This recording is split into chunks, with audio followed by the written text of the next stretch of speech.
New York's dangerous areas exposed. What happens when the most famous city on Earth becomes a place where entire regions are silently marked as "do not enter"? When did New York, the global symbol of opportunity, ambition, and safety through success, reach a point where simply stepping into the wrong neighborhood can change your life in seconds? This is not a travel warning. This is not sensationalism. This is the uncomfortable reality behind the image the world still consumes. For decades, New York has been sold as the ultimate urban dream. Movies, series, advertising, and social media built a narrative where danger was romantic, controlled, distant, or temporary. But the lived reality is far less cinematic.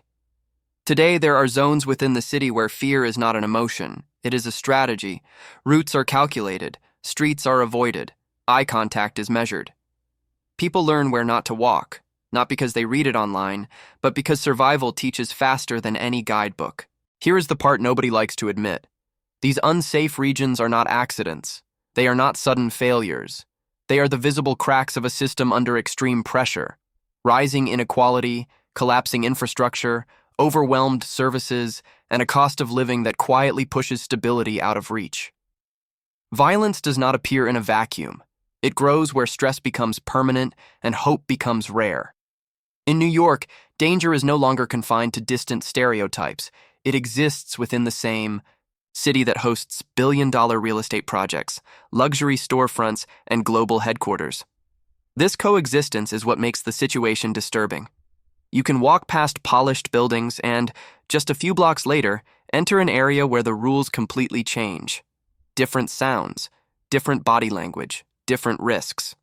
These regions are rarely discussed honestly. They are minimized, reframed, or blamed on isolated factors. But when entire zones become places, locals warn you never to step into. Something deeper is happening. This is not about crime statistics alone. It is about a city stretched beyond its limits, where safety has become unevenly distributed, and where everyday life demands constant vigilance from those who cannot afford to leave. The most unsettling truth is this. Many people living in New York adapt to this reality without realizing how abnormal it is. Avoidance becomes routine. Anxiety becomes background noise. The city does not collapse overnight. It erodes quietly, block by block, region by region, until danger feels normal. And this raises a critical question that few are willing to face. If New York, with all its wealth, influence, and power, now contains areas you simply cannot step into safely, what does that say about the future of urban life itself?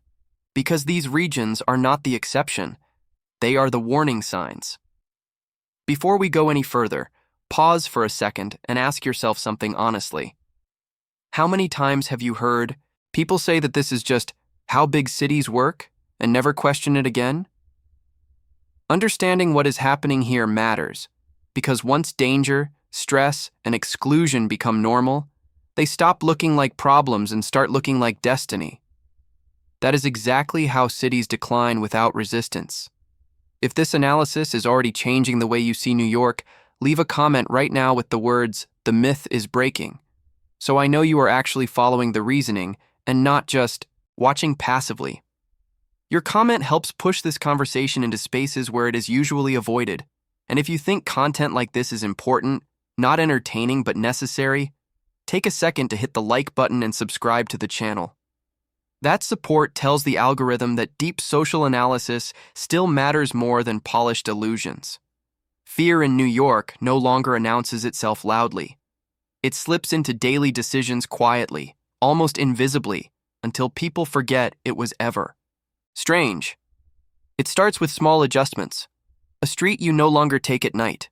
A subway exit you avoid without thinking. A train car you leave instinctively when something feels off. None of this feels dramatic in isolation, but together they form a city where constant alertness becomes a survival skill. This is how insecurity truly reshapes urban life, not through headlines but through behavior.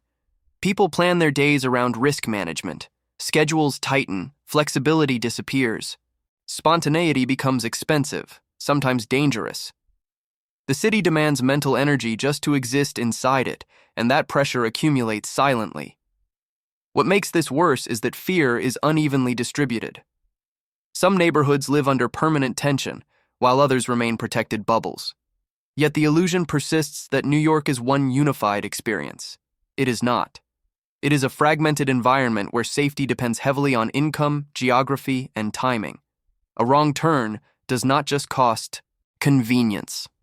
It can cost physical safety. Over time, residents adapt in ways that are rarely acknowledged. Body language changes. Eye contact is avoided or used strategically. Headphones stay on, not for music, but as a psychological shield. People learn to read rooms, platforms, corners, and crowds with the precision of threat assessment. This is not urban sophistication, this is conditioned vigilance. Here is the deeper problem. When fear becomes routine, it stops triggering outrage. It stops demanding solutions. People begin to accept it as the price of living in a global city. That acceptance is dangerous.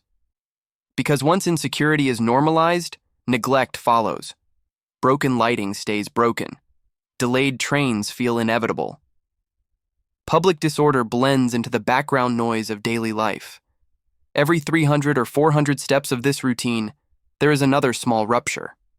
A violent incident on a platform that barely makes the news. A daylight robbery dismissed as unfortunate timing. A neighborhood that slowly empties of families and fills with people who have no better options. Each moment alone seems manageable. Together they form a pattern of decline. This is how cities slide, not collapse. Fear reshapes movement. Movement reshapes communities. Communities reshape the city itself. And the most unsettling part is that many residents cannot tell you when this started. They only know it feels permanent now. There are parts of New York where the absence is louder than any siren. Not the absence of people, but the absence of consistent authority, maintenance, and protection. These are not lawless zones in the cinematic sense. They are something far more unsettling. They are areas where the state does not fully disappear. It simply stops functioning reliably. Services arrive late, enforcement feels selective, and accountability dissolves into ambiguity. In these regions, the rules of the city become blurred. Trash collection becomes irregular. Streetlights stay broken for months. Transit disruptions feel permanent. Emergency response exists, but often arrives after damage has already been done. Residents learn quickly that calling for help does not guarantee help will come in time. That realization alone changes how people behave, how they protect themselves, and how they interact with their surroundings. What replaces formal presence is informal order. People rely on unwritten codes, local hierarchies, and survival instincts. Some areas develop their own internal logic of safety, while others spiral into unpredictability. Outsiders sense it immediately. The tension in the air, the way conversations stop when unfamiliar faces appear, the subtle message that you are being watched, not protected. This retreat does not happen overnight. It follows a pattern. Investment slows. Middle-income residents leave quietly. Businesses that depend on stability shut down. What remains is a population with fewer options and higher exposure to risk. The state responds reactively instead of preventively, reinforcing the sense that these regions are already written off. Every few hundred steps of this reality, another crack becomes visible. A school struggling with chronic underfunding, a hospital overwhelmed by preventable emergencies, a housing block where repairs are postponed indefinitely. Each failure signals the same message: you are on your own here. The most disturbing part is that this abandonment often exists just minutes away from global landmarks. Tourists pass through sanitized corridors, while entire communities live under a different version of the city. This is not accidental. It is the result of urban priorities that favor visibility over livability, optics over outcomes. Over time, people living in these regions internalize a harsh truth. The city still demands everything from them: rent, taxes, compliance, but offers little in return. Trust erodes, cooperation weakens. When institutions retreat, social bonds strain under pressure. That vacuum is where insecurity thrives. And once a city allows some neighborhoods to quietly fall outside its protective reach, it sets a precedent. Because abandonment, once normalized, spreads. In cities, infrastructure is not just concrete, steel, and wiring, it is a psychological signal. When streets are clean, lights work, trains arrive, and buildings are maintained, people feel watched over. When those systems decay, something deeper breaks. In parts of New York, infrastructure no longer communicates safety. It communicates neglect, unpredictability, and quiet risk. Cracked sidewalks are not just hazards, they are warnings. Flickering streetlights are not minor inconveniences, they are invitations for fear. Subway stations with peeling walls, malfunctioning turnstiles, and persistent delays send a clear message. No one is fully in control here. Over time, this environment conditions behavior. People move faster, they scan constantly, they trust less. This is how physical decay feeds social collapse. Poor lighting makes certain areas unusable after dark. Broken elevators trap residents in their own buildings. Delayed maintenance turns public spaces into places people avoid rather than share. Every failure reduces collective presence, and empty spaces attract the very behavior authorities claim to fight. Around every few hundred words of this reality, another layer appears. Transit becomes unreliable, forcing longer commutes through unfamiliar zones. Public restrooms disappear, pushing basic human needs into unsafe improvisation. Parks lose maintenance, transforming from places of rest into zones of tension. None of these changes arrive with announcements. They simply accumulate. What makes this dangerous is normalization. Residents stop reporting issues because nothing changes. Complaints turn into jokes. People adapt around dysfunction instead of demanding solutions. When disorder becomes familiar, it no longer triggers alarm. It becomes background noise. This is where cities quietly lose resilience. Infrastructure decay also sharpens inequality. Wealthier areas receive faster repairs, stronger policing, and visible investment. Struggling neighborhoods wait longer, sometimes indefinitely. The same city enforces two standards of livability, one polished, one deteriorating, and danger concentrates where neglect lingers longest. There is an emotional cost to this environment that rarely gets measured. Constant exposure to decay erodes dignity. It signals to residents that their safety is negotiable. Over time, this perception alters how people treat shared spaces and each other. Respect declines not because people want chaos, but because chaos is what the environment reflects back at them. The most unsettling part is how easy this process is to ignore from a distance. Visitors see landmarks. Commuters rush through corridors designed to hide decay. But for those living inside it, the city feels increasingly hostile. Not violent all the time, but exhausting, demanding, unforgiving. Living close to areas everyone warns you about changes a person in ways that are hard to explain and easy to underestimate. It is not just about crime or danger in the abstract. It is about how the mind and body adapt when uncertainty becomes permanent. When you wake up already alert, already calculating, already tired before the day even begins.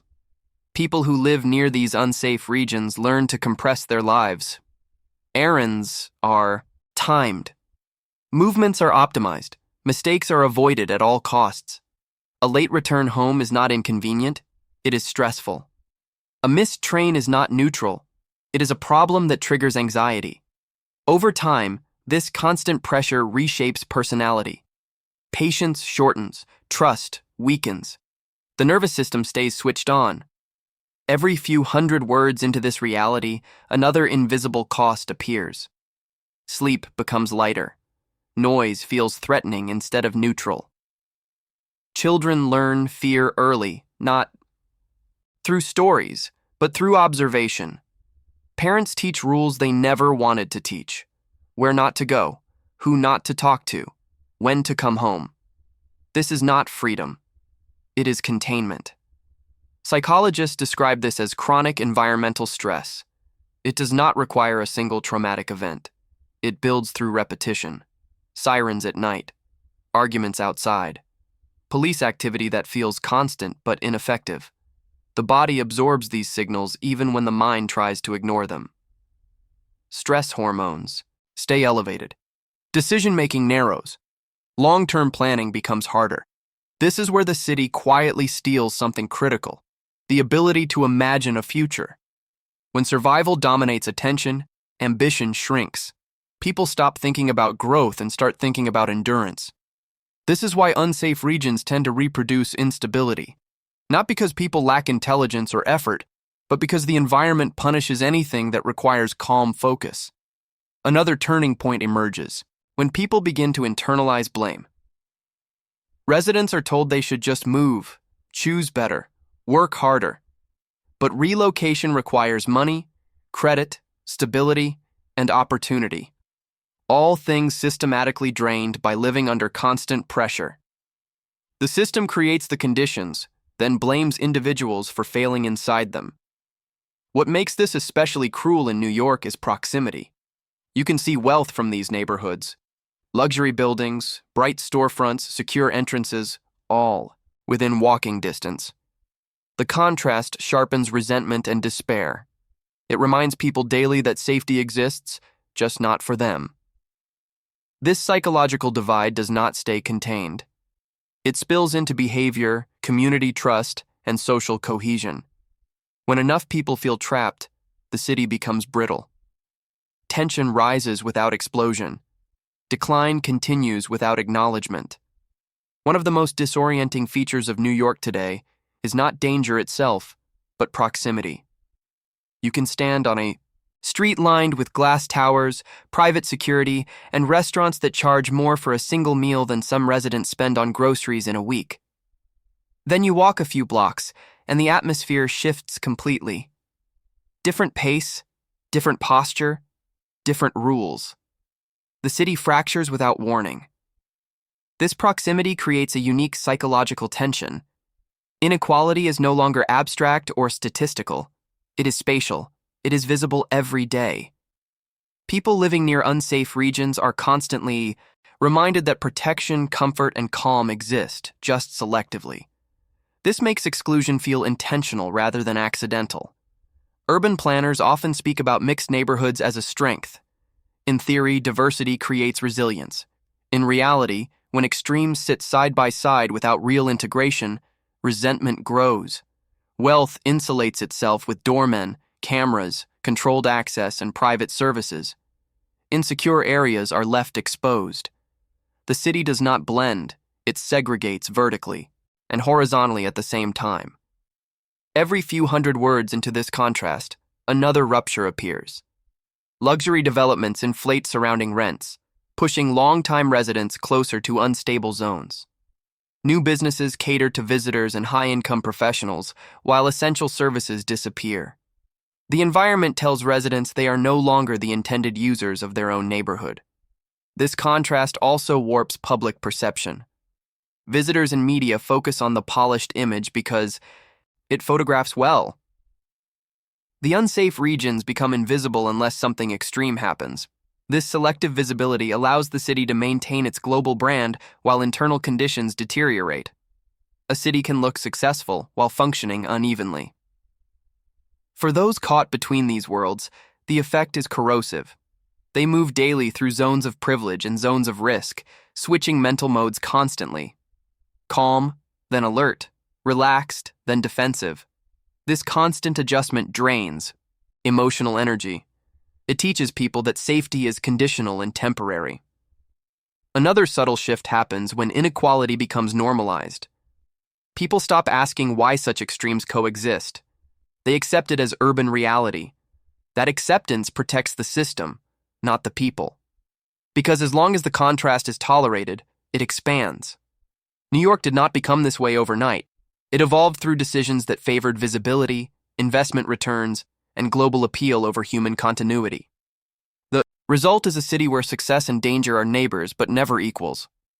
What makes these unsafe regions even more disturbing is not just their existence, but how carefully they are kept out of the official story. New York is one of the most marketed cities on Earth. Every year, millions arrive expecting energy, beauty, culture, and controlled excitement. What they are rarely shown is how much of the city has been quietly edited out of that narrative.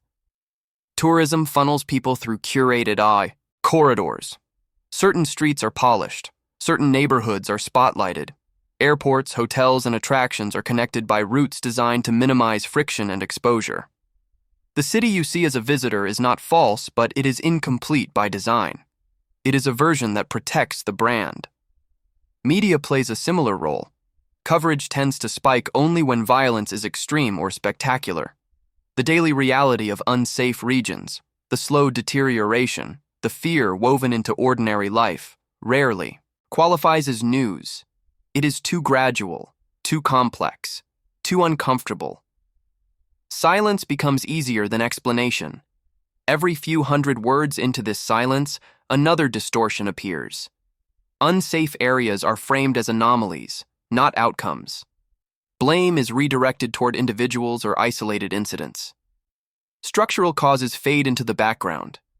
This framing reassures outsiders while leaving residents unheard. Entertainment deepens the illusion. Films and series portray danger as thrilling, controlled, or even glamorous. Violence becomes aesthetic. Fear becomes atmosphere. The lived reality, exhaustion, anxiety, loss of trust, never fits the script. This gap between image and experience is not harmless. It reshapes expectations and delays accountability. For people living in or near these regions, the silence feels like erasure. Their reality is real enough to shape every decision, but not visible enough to matter publicly. When problems are not acknowledged, solutions are postponed indefinitely. The city moves on while entire neighborhoods remain stuck. This silence also protects power. Acknowledging widespread unsafe regions would force uncomfortable questions about governance, investment priorities, and social responsibility. It would disrupt the myth of constant progress. So instead, the narrative focuses elsewhere: innovation, growth, resilience, while decay continues quietly. The most dangerous part of this silence is normalization. When unsafe regions are absent from the story, they stop feeling urgent. People adapt, institutions delay, visitors remain unaware. The city survives reputationally, even as it weakens internally. When fear becomes visible, cities respond with symbols of control. More cameras, more signs, more patrols moving through the same predictable routes. On the surface, it looks like action. In reality, much of it functions as reassurance theater, designed to calm perception rather than fix conditions. New York is filled with these signals. Lenses watching corners, police cars idling, announcements reminding people that help exists somewhere nearby. The problem is not that security measures exist, it is that they are treated as solutions instead of tools. Cameras record outcomes. They do not prevent desperation. Patrols pass through. They do not repair broken systems. Presence without structural change becomes ritual, not protection. Every few hundred words into this reality, another contradiction appears. Surveillance increases, but trust declines. People feel watched, not supported. Enforcement focuses on visibility, while deeper causes remain untouched. Housing instability, mental health crises, overcrowded systems. These pressures do not disappear because a camera is mounted on a pole. Technology also creates distance. Decision-makers rely on dashboards and data feeds instead of lived experience. Crime becomes a metric, not a condition. Areas are flagged, not understood. This abstraction makes it easier to manage perception while allowing deterioration to continue beneath the surface. Another false comfort comes from selective enforcement. Safer areas receive faster responses and consistent presence. Unsafe regions experience intermittent attention, often reactive and temporary. This inconsistency reinforces the idea that protection is conditional, that some zones are worth stabilizing while others are merely contained. Over time, residents recognize the pattern. They stop believing in announcements. They stop trusting symbols. They learn which cameras are monitored and which are ignored. They understand when patrols are scheduled and when streets are left exposed. The illusion of control fades for those who live inside it, even as it remains convincing to outsiders. This gap between appearance and reality is dangerous. It allows the city to claim progress while risk quietly shifts and adapts. Control becomes performative, stability becomes temporary, and the underlying forces pushing regions into insecurity remain intact. Unsafe regions do not grow because people choose danger. They grow because pressure has nowhere else to go. In New York, instability spreads outward through a slow chain reaction that is rarely acknowledged openly. Rising rents push families out of stable areas. Those families move closer to the margins. The margins become crowded. Services strain. Tension increases. What was once contained begins to spill. Every few hundred words into this process, another mechanism reveals itself. Jobs that once supported basic stability no longer keep pace with living costs. Commutes grow longer. Time disappears. Stress accumulates. When people are exhausted and cornered, environments deteriorate faster. Small conflicts escalate. Informal economies replace formal ones. Risk becomes normalized. Displacement is the silent engine here. Gentrification does not eliminate insecurity. It relocates it. As wealth concentrates in select zones, vulnerability concentrates elsewhere. Entire neighborhoods absorb pressure without receiving the resources needed to handle it. Over time, these areas develop reputations that further isolate them, driving away investment and deepening the cycle. Political distance worsens the problem. Residents of unsafe regions often lack representation with real influence. Their concerns compete poorly against profitable developments and visible projects. Decisions are made far from the streets where consequences are felt. This disconnect allows expansion without intervention. Another layer emerges when social mobility stalls. Children grow up surrounded by limitation rather than possibility. Schools struggle. Role models disappear. Future planning feels abstract. When hope contracts, risk tolerance increases. This is not a moral failure. It is a predictable human response to constrained environments. The city continues functioning around these expanding zones, but it does not integrate them back into stability. Instead, it adapts around them. Routes change, warnings circulate, boundaries harden. What was once temporary becomes permanent. This expansion is the clearest signal that the problem is structural. Unsafe regions are not anomalies waiting to be fixed. They are symptoms of a system that extracts, concentrates, and abandons. And as long as those forces remain intact, the map of danger will continue to redraw itself. What makes these unsafe regions truly important is not just what they mean for New York, but what they reveal about modern cities everywhere. New York is not an outlier. It is a prototype. A city with unmatched wealth, influence, cultural power, and global attention. If instability can grow quietly here, it can grow anywhere. Every few hundred words into this realization, another uncomfortable insight surfaces. The collapse is not dramatic. There are no sirens announcing the end of the urban dream. Instead, there is adaptation. People reroute. They tolerate. They normalize. The city does not fail loudly. It frays slowly, layer by layer, until danger feels expected and exclusion feels logical. New York shows how urban systems can survive economically while failing socially. Tourism continues. Markets operate. Luxury expands.